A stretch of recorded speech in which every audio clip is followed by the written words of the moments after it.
don't know what spoken word is. It's poem or poetry that is spoken out, and usually it's trying to pass a message through that means.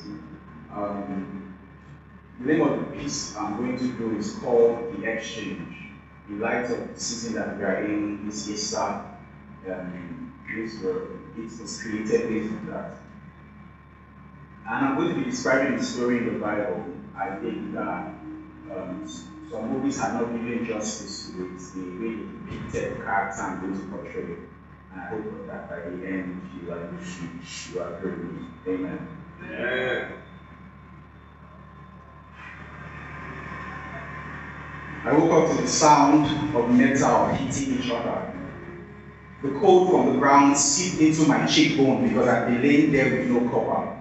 As my eyes open up from oblivion, everything around me stands as the reminder, as the walls that confine me speak silently that I am the faulter. My hands draw in to tuck in at my side as they feel the floor, to serve as a pillar to lift me up to my faults. The pain of discomfort rings through all my body, my hairs and my pores as I struggle to stand, as my hands are supported by the walls.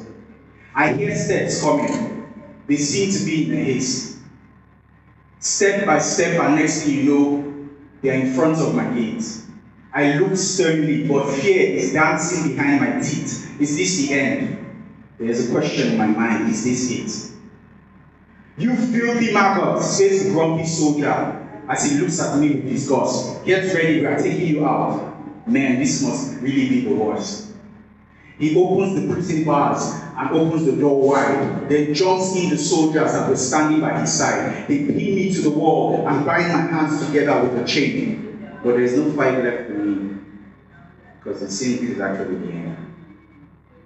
And as they lead me down the hall like an animal about to be slaughtered, my mind goes down the memory lane of the things that I have done bad. I was against this government, and I killed others. I joined the insurrection, and I was part of the thieves, the bandits and robbers. Now my actions are going to lead to my death. But that's a place I'm not so anxious to get to yet. A distant sound of a crowd walks into my ears from the end of the tunnel. Is this going to be a public execution? My mind starts to rampage. Do they want to hang me or burn me to hell? I begin to struggle not to go any further because the end of the hall seems to be my finish line. But the soldiers that are holding me are way stronger, so they pull and drag me no matter how I fight or I whine. Then with their hands behind my back, they push me through the door. I fall face flat on the floor and my eyes squint as they are feeling sore. Then gently, I begin to open them up as they adjust to the brightness of the sun. And little by little, I start to see clearly. I can see everyone. There's a massive crowd out here. What is really going on? And there's a high-ranking officer on the judgment seat, and in chains and bound on the other side is someone. Then the high-ranking officer stands up and says, "Who do you want me to release to you today? Jesus Christ of Nazareth, the King of the Jews, or Barabbas, the murderer?" Pilate points to me as he asks them to choose. Man, this is going to be bad. Barabbas, Barabbas. I hear my name echoing. Barabbas, Barabbas. Is this what the people are saying? Barabbas, Barabbas. Do they know what I have been doing? Barabbas, Barabbas. Are they crazy, or what was the other man saying? Next thing, I hear are the chains falling to the ground.